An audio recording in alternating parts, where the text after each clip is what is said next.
하나님 말씀 마가복음 8장입니다. 8장 22절 말씀부터 26절까지 말씀입니다.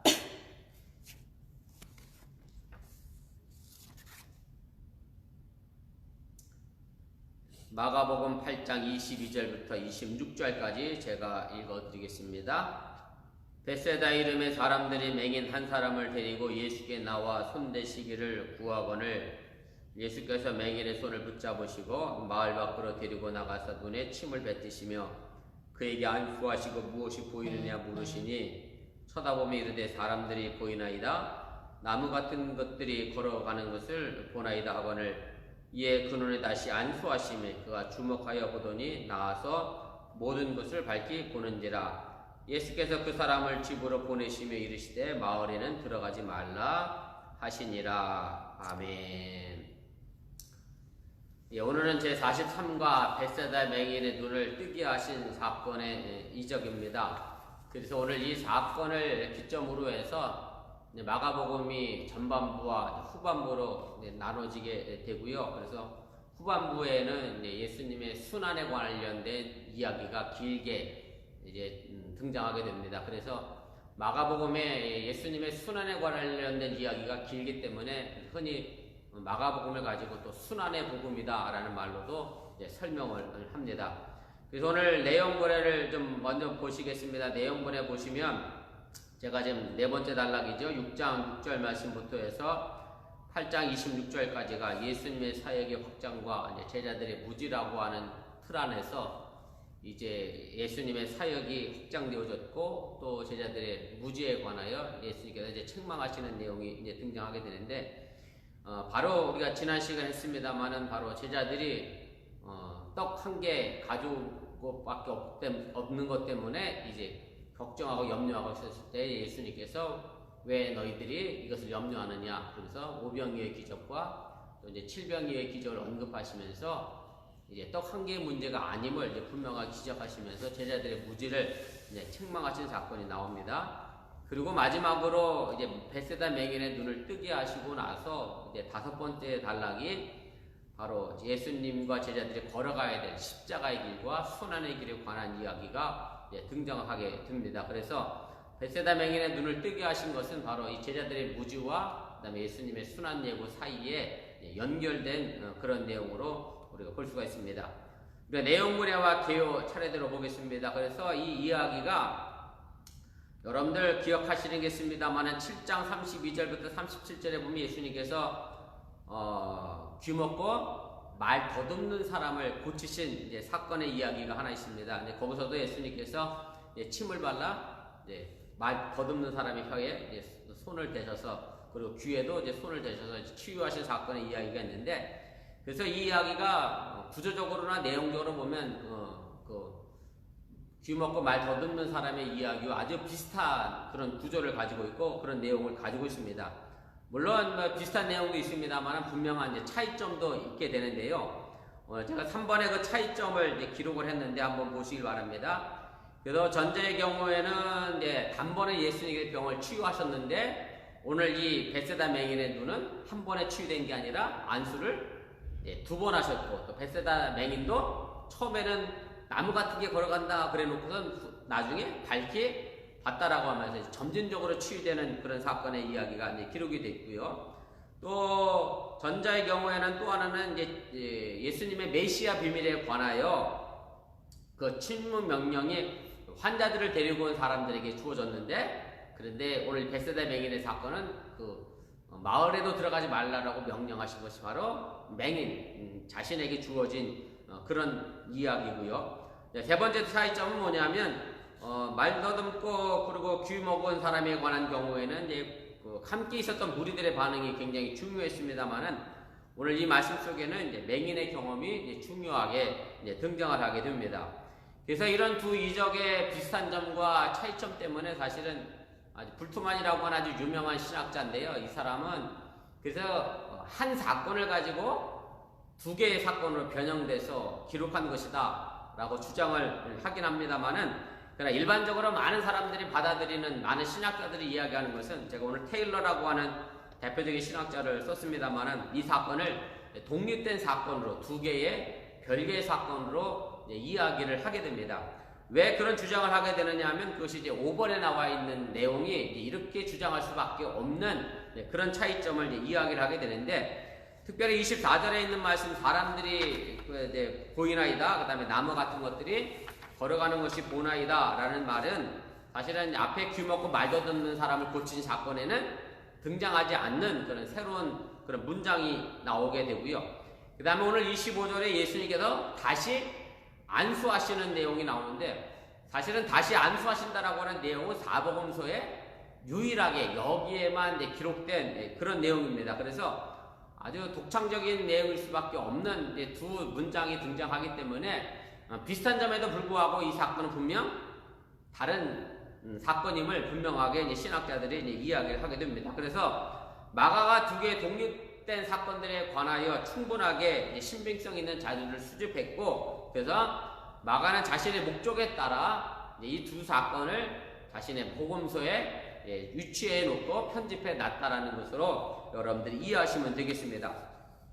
특별히 이 이야기가 오늘 여기 편집된 것은 제가 이미 지난 시간에도 말씀드렸습니다만은, 바로 이 앞절에 제자들이 예수님께서 오병이어 기적을 통해서 또 칠병이의 기적을 통해서 이미 메시아 되심과 그리스도 되심 그리고 구원자 되심, 제가 지난주에 설교를 했던 것처럼 하나님의 나라를 이 땅에서 맛보게 하시는, 하나님의 나라를 도래하게 하신 구원자로서의 분명한 역할을 보여줬음에도 불구하고 여전히 제자들은 그것을 제대로 알지 못했죠. 제자들이 굉장한 무지를 가지고 있었고, 그래서 예수님께서 그 무지에 대하여 책망을 하시게 됐고, 그리고 바로 이어 나오는 것이 벳세다 맹인의 눈이 띄어진 사건이고요. 그 다음에 8장 27절 말씀부터 여러분들이 보시면 아주 유명한 사건의 내용이죠. 무슨 내용이냐면 예수님과 제자들이 어디를 가게 됐냐면 가이사라 빌립보 지방이라는 곳을 가게 되고, 거기서 제자들에게 묻죠. 사람들이 나를 누구라고 생각하느냐, 누구라고 생각하게 나를 쫓아다니느냐 그랬더니, 그때 베드로의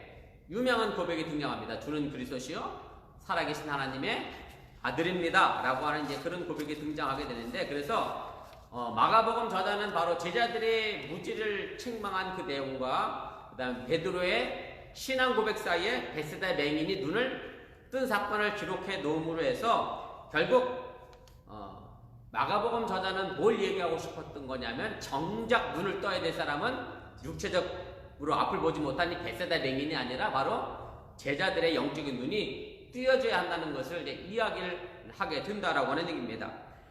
특별히 베드로가 말입니다. 어느 지역 사람이냐면 벳세다 사람인 베드로라는 것에 또 우리가 주목할 필요가 있다라고 하는 얘기고, 그래서 흔히 일반적으로 베드로가 예수님의 수제자로서의 그런 이름을 갖고 있는데, 그래서 벳세다 출신의 베드로가 바로 영적인 눈을 떴다.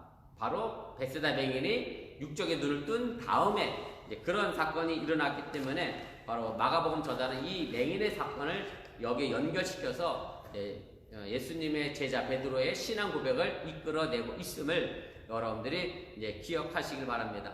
또 마가복음 10장 마지막 절에도 보면 바디메오라고 하는 소경의 눈을 뜨게 하시는데, 바로 거기서도 마찬가지입니다. 제자들이 예수님에 대하여 제대로 알지 못하는 부분을 먼저 이야기하고, 그 다음에 바디메오의 눈을 뜨게 하고, 그 다음에 또다시 예수님께서 십자가 순환역을 또 하십니다. 그러니까 너희들이 제대로 눈을 뜨고 내가 걸어가야 될 십자가 길이 뭔가를 알아봐라. 그런 의미로 마가복음 저자가 그렇게 편집하고 있다는 사실을 여러분들이 이해하시면 되겠습니다. 그도 뒷장으로 넘어가시면 제가 9번인데요.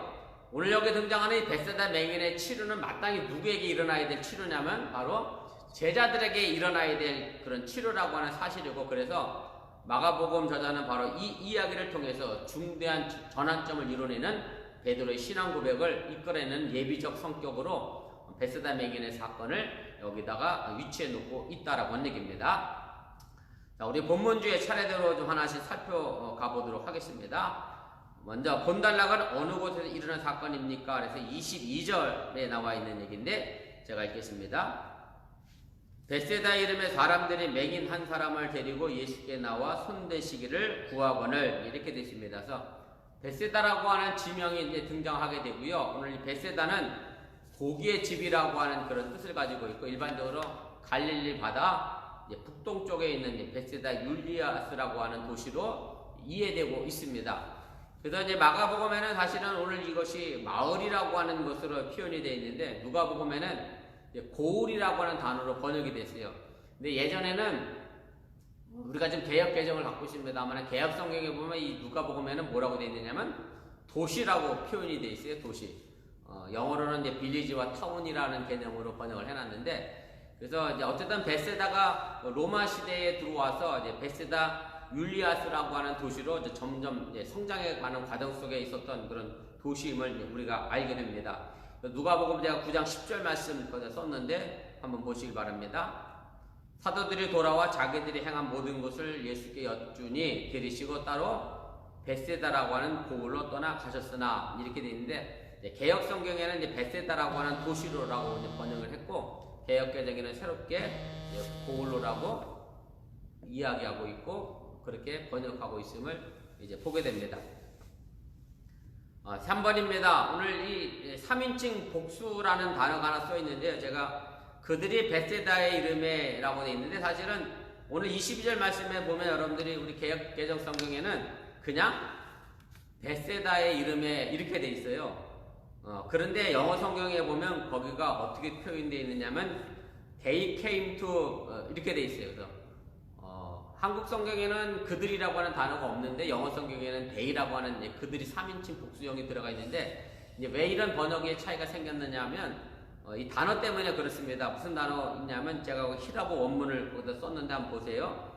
카이 에르곤타이 에이스라 베세이단이라고 하는 히라보 원문을 썼는데 이 에르곤타이라고 하는 단어가 이른다, 도착한다라고 하는 뜻인데 이 단어가 바로 3인칭 복수형입니다. 헬러어는 뭐 영어에도 단수형과 복수형이 이제 단어가 구별이 됩니다만은 헬러어는 더 세분되게 구별이 돼 있어서 1인칭, 2인칭, 3인칭으로도 구별이 되고요. 또 남자, 여자, 남성 단어, 여성 단어, 꼭 불어처럼 또 독일어처럼 그렇게 남성 단어, 여성 단어도 또 있고 그래서 그런 식으로 좀 나눠지게 되거든요. 그래서 여기 나와 있는 에르곤타이가 이제 3인칭 복수이기 때문에 그들이라고 하는 것이 잠재적으로 포함이 되어 있고 그래서 영어 성경에는 they라고 하는 3인칭 복수형이 주어로 이제 등장을 하게 됩니다. 그래서 오늘 이 앞부분과 이제 자연스럽게 연결되는 것은 뭐냐면 앞부분에 예수님과 제자들이 함께 있었잖아요. 그래서 결국 복수로 표현되어져야 한다라고 하는 얘기고 더 나가면 6장 45절에 보면 예수님께서 배를 타시고 앞서 어디로 건너가라고 말씀하셨느냐면 베세다로 가라고 말씀하셨잖아요. 그래서 그 사건과도 연결이 되어져서 이제 베세다로 가는 것이 제자와 예수님 무리들이 함께 움직인 그런 이제 복수형으로 이제 등장을 하게 됩니다. 2번입니다. 예수님께서는 이제 베세다에 이르셨을 때 사람들은 예수님께 무엇을 이제 간청했습니까? 오늘 22절 말씀인데 후반부에 보면 매긴한 사람을 데리고 예수께 나와 손대시기를 구하거늘 이렇게 되어 있습니다. 그래서 오늘 이 당시 맹인에 대한 그런 편견에도 불구하고 사람들이 예수님 앞에 이 맹인을 데리고 온 곳에서 함께 있었던 마을 사람들의 믿음과 우리가 사랑의 모습을 찾아볼 수 있고요. 사실은 제가 아까도 7장 31절 이후에 귀먹고 말도 듣는 사람을 고친 사건과 이 사건이 비슷하다고 얘기했는데 왜 그러냐면 그때도 누가 데리고 왔느냐면 바로 마을 사람들이 이 환자를 데리고 왔기 때문에 비슷하다라고 하는 얘기고 제가 오늘 여기 이 맹인이라고 하는 것, 그 다음에 귀먹고 말도 듣는 사람에 대한 사회적 편견이라고 하는 개념은 왜 편견이 있을 수밖에 없었느냐면 예수님 당시에 유대인들은 생각은 병자는 전부 어떤 취지에서 생겼다고 생각했느냐면 죄 때문에 죄의 문제로 인하여 하나님께 징계받은 것이 생긴 것을 생각했기 때문에 그런 편견을 가질 수밖에 없었다라고 하는 얘기고 여러분들도 기억하실 수 있겠습니다만은 제자들이 예수님께 그런 얘기를 하죠. 나면서부터 소경인 사람을 보면서 이 사람이 누구 죄 때문입니까? 부모님 죄 때문에 이 사람의 눈이 멀었습니까? 아니면 이 사람 본인의 죄 때문에 눈이 멀었느냐? 그때 예수님께서 이 사람은 그 어떤 죄의 문제도 아니고 하나님의 영광을 드러내기 위함이다 라고 말씀하신 내용이 있는데 그래서 맹인들에 대하여 가지고 있었던 편견뿐만 아니라 일반적으로 환자들이 가지고 있었던 편견 때문에 그때 당시 예수님 당시에 많은 환자들이 이중의 고통을 겪을 수밖에 없는 그런 상황이었다라고 하는 얘기고, 그래서 우리가 지금 이 시대도 사실은 이런 편견의 문제는 여전히 우리가 가지고 있는 것이 사실이고요. 이것이 꼭 뭐 환자나 뭐 질병의 문제뿐만 아니라 사회적 편견도 마찬가지고, 우리가 지금 미국도 사실은 인종의 문제가 굉장히 큰 뭐 이슈로 되고 대두가 있습니다만, 인종적 편견도 뭐 우리가 무시 못할 것이고, 어쨌든 이런 여러 가지 편견에 관하여 우리가 좀 열려져 있는 마음과 생각을 가져야 함을 여러분들이 잊지 마시기를 바랍니다.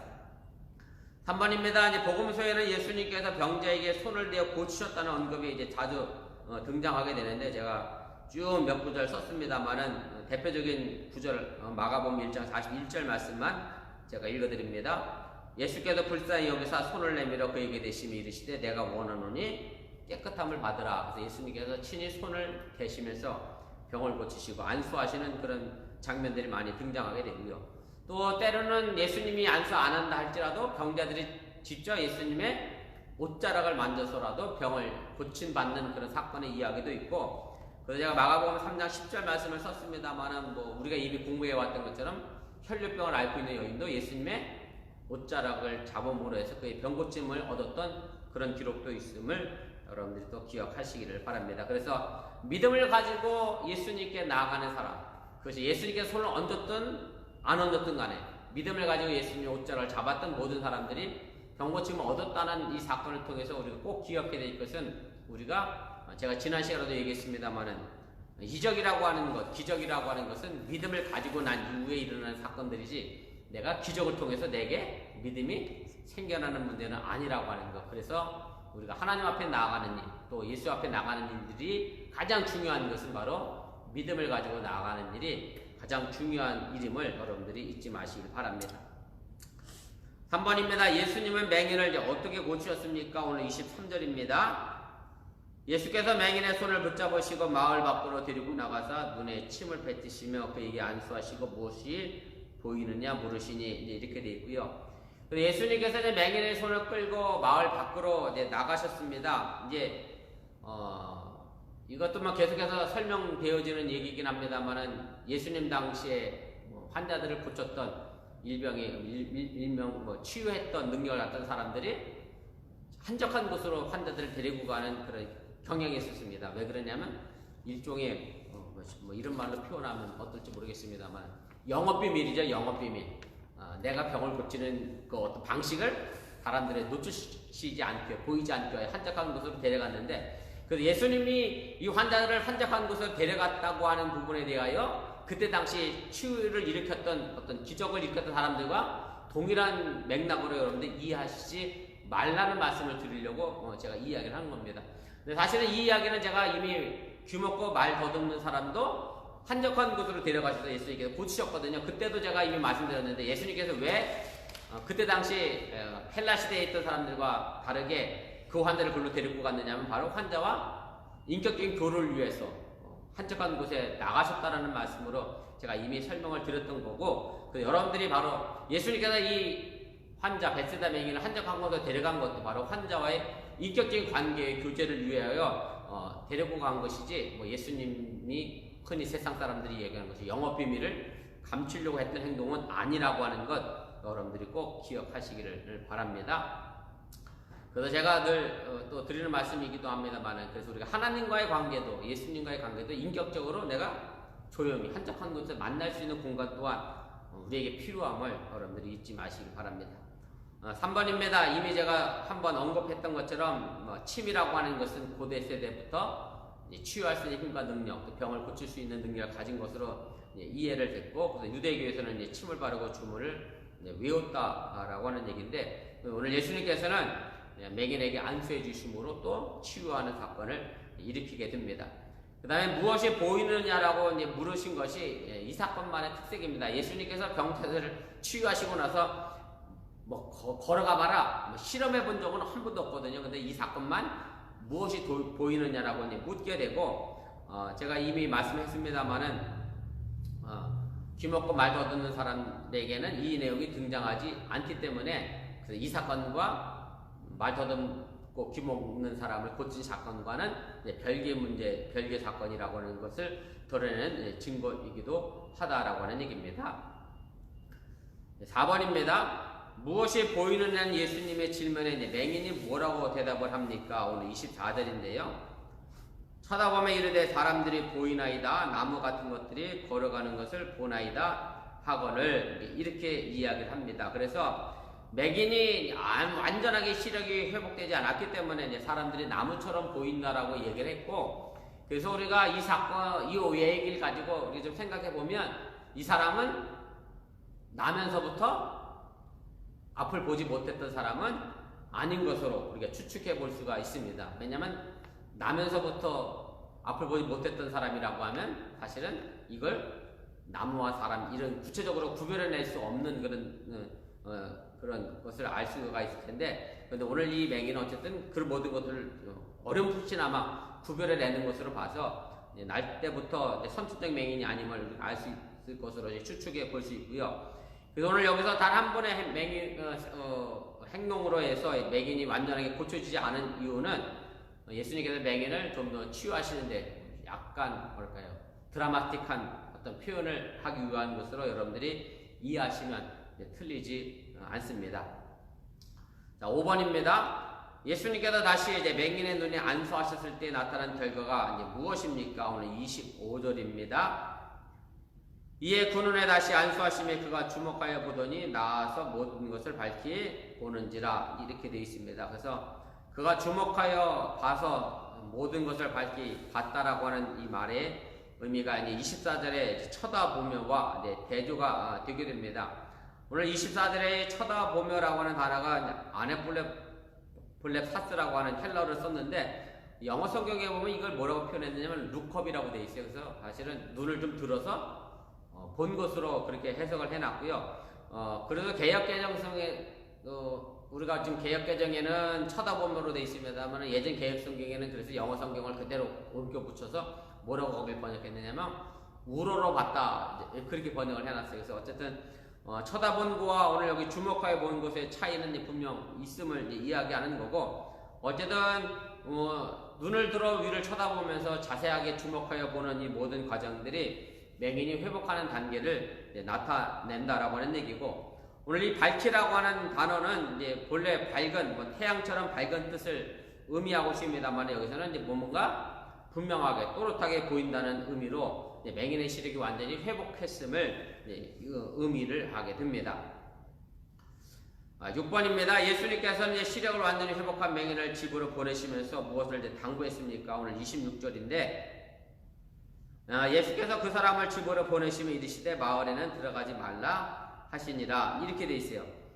사실은 이제 마을에 들어가지 말라라고 하는 말이 이게 조금 앞뒤가 안 맞는 말이긴 합니다. 왜냐하면 무슨 얘기냐면 여러분들이 이 얘기를 들으면서 그럼 맹인은 어디 가서 살란 얘기야? 이런 의구심을 가질 수밖에 없는 그런 명령이고요. 마을에 들어가지 말라라고 하는 말의 의미를 우리가 좀 더 깊이 생각해 볼 필요가 있습니다. 이것은 이제까지 마가복음에서 계속해서 이야기되어지는 부분이긴 합니다만은 예수님께서 병자들을 고치시고 난 다음에 항상 뭐라고 말씀하시냐면 침묵 명령을 내리시잖아요. 메시아 비밀을 지킬 것을 얘기하시는데 바로 이런 측면에서 여러분들이 이해하셔야 한다라고 하는 얘기고, 그래서 어떤 사본에서는 이렇게 또 표현을 해놨어요. 두 가지 사본의 내용을 제가 여기 썼는데 2번입니다. 마을 사람 누구에게도 이제 말하지 말라. 자신이 눈뜬 것에 관하여 얘기하지 말라는 얘기고, 또 어떤 사본에는 마을에 들어가지 말라. 그리고 마을 사람에게 말하지 말라. 이렇게 기록이 되어 있는데, 아무튼 이것은 이제 마가복음에서 반복해서 나오는 메시아 비밀을 지키라고 하는 예수님의 침묵 명령으로 여러분들 이해하시면 틀리지 않다라고 하는 얘기입니다. 자, 마지막으로 신학적 메시지를 좀 정리하겠습니다. 제가 본문주의라고 잘못 넣었는데요. 마지막 결론을 좀 정리하겠습니다. 그래서 제가 두 가지로 오늘 정리를 좀 해보겠습니다. 첫째는 우리가 체험적인 신앙이 이제 필요하다라고 하는 얘기고, 제가 아까 예수님께서 이 환자들을 한적한 곳으로 이끌어 나가셨다라고 말씀했는데, 바로 한적한 곳에서 주님과 나와 인격적으로 만나는 그런 체험이 중요하다라고 하는 얘기고, 그런 관계가 온전히 수립하게 될 때 우리가 주님과 온전한 신앙의 관계를 만들어 가게 된다라고 하는 얘기고, 말 그대로 세상을 떠나 나와 주님과 홀로 마주 설 수 있는 그런 단독자의 공간이 필요하다라고 하는 얘기고, 예수님의 친히 내 눈에 닿아지는 체험, 그리고 예수님의 능력이 내 삶 속에서 나타나는 체험이 있어야 한다라고 하는 얘기입니다. 우리가 감리교를 시작했던 우리 존 웨슬리 목사님이 우리 감리교의 4대 정토론을 얘기했을 때 제가 여러 번 설명드렸습니다만은 거기 가운데도 하나 체험이라고 하는 것이 들어있습니다. 그래서 우리가 신앙생활 하면서 사실은 내가 하나님을 만나고 예수를 경험한 이 체험이 그 무엇보다도 또 중요하다고 하는 것을 여러분들이 잊지 마시기 바랍니다. 두 번째로 이제 무지에 대한 극복이 우리에게 필요하다라고 하는 얘기고, 오늘 제자들이 무지의 책망을 받고 베세다 맹인의 사건을 통해 예수에게 눈을 뜨게 하심으로 베드로 유명한 신앙 고백을 이끌어냈던 것처럼 바로 우리 속에 있는 예수에 대한 무지도 우리가 떨쳐내고 또 우리가 깨쳐버려야 한다라고 하는 얘기고, 근데 이것이 어떤 사람의 의지와 노력으로 되는 것이 아니라 바로 주님께서 내 눈을 밝혀주실 때 이것이 가능하다고 하는 것을 여러분들이 기억하시고, 그래도 요한복음에 표현되어 있는 것처럼 우리에게는 항상 은혜 위에 은혜가 더 필요하고요. 또 고린도후서 1장 15절에도 보면 두 번 은혜라는 표현로 은혜 위에 은혜를 사도 바울이 이야기를 하고 있습니다만, 아무튼 우리에게는 계속해서 이런 지속적인 은혜가 필요함을 여러분들이 잊지 마시고, 그 은혜를 또한 깨닫고 감사하고 또 깨달은 그 은혜를 가지고 또 세상에 나가 전하는 그런 믿음의 신앙의 삶을 여러분들이 지켜갈 수 있기를 주님의 이름으로 간절히 부탁을 드립니다.